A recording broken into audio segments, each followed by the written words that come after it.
સાવલીની special POCSO કોર્ટે એક મહત્વનો ચુકાદો લીધો છે। 2023ની સાલમાં દુષ્કર્મની ફરિયાદ નોંધાઈ હતી અને ફરિયાદના આધારે જ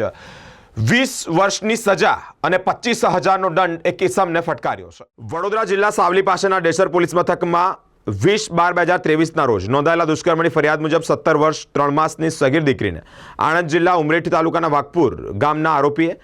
શગીરા સાથે લગ્નની વાતચીત ચાલતી હતી તે દરમિયાન જ તેણીના પિતાની સંમતિ વગર લઈ જઈ અને ત્યારબાદ ફરીથી એટલે કે 18/12/2023ના રોજ આરોપી દિલીપ હરિજને તેણીને જ ખેતરમાં લઈ ગયો હોય અને અગાઉ પણ આયોજન મુજબ બાઇક સહિત અન્ય વાહનોમાં બેસાડી આયોજનપૂર્વક ભોગ બનનાર પીડિતાને ભરમગોડા આણંદ જિલ્લાના રડુ ગામ તેમજ અમદાવાદ લઈ જઈ સગીરા સાથે દુષ્કર્મ આચર્યાની ફરિયાદ કરવામાં આવી। પીડિતાના પિતાએ જ્યારે આ ફરિયાદ નોંધાવી હોય ત્યારે સાવલીની સ્પેશિયલ પોસ્કો કોર્ટમાં ચાલી રહેલા કેસમાં પોસ્કો કોર્ટના નામદાર જજ જે ઠક્કર સાહેબે સરકારી વકીલ શ્રીજી પટેલની ધારદાર રજૂઆત ગ્રાહ્ય રાખી બાજીપુરના આરોપી દિલીપ ઉર્ફે દીપક હરિજનને તકસીરવાર ઠેરવી 20 વર્ષની કેદ અને 25,000નો દંડ કર્યો છે। અન્ય ઇફકો 363માં 3 વર્ષની સજા અને ₹3,000નો દંડ તેમજ કલમ 366ના ગુનામાં 5 વર્ષની સજા અને ₹5,000નો દંડ ફટકાર્યો છે। આરોપી દંડના કુલ ₹33,000 કોર્ટમાં ભરપાઈ કરે તો એ રકમ ભોગ બનનાર પીડિતાને ચૂકવાય અને ડિસ્ટ્રિક્ટ લીગલ સર્વિસ ઓથોરિટીને ₹4 લાખ વિક્ટિમ કોમ્પોઝિશન્સ પીડિતાને ચૂકવવા નામદાર કોર્ટે આ ભલામણ કરી છે। ડેસર પોલીસ સ્ટેશનમાં તારીખ 20/12/23ના રોજ નોંધાયેલી ફરિયાદના બનાવમાં ફરિયાદી પિતાની ભોગ બનનાર 17 વર્ષ 3 માસની પીડિતાને આરોપી દિલીપ ઉર્ફે દીપક ઈશ્વરભાઈ હરિજન રહેવાસી વાઘપુરા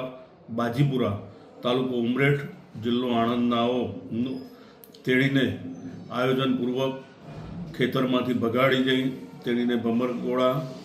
આણંદ જિલ્લાના રડુ ગામ તથા અમદાવાદ વગેરે સ્થળોએ લઈ જઈ તેણીની મરજી વિરુદ્ધ અવારનવાર તેણીની સાથે દુષ્કર્મ આચરેલ જે બનાવનો કેસ સાવલીની પોક્સો કોર્ટના જજ સાહેબ શ્રી જે ઠક્કર સાહેબ શ્રીની કોર્ટમાં ચાલી જતા આરોપી દિલીપ ઉર્ફે દીપક ઈશ્વરભાઈ હરિજનને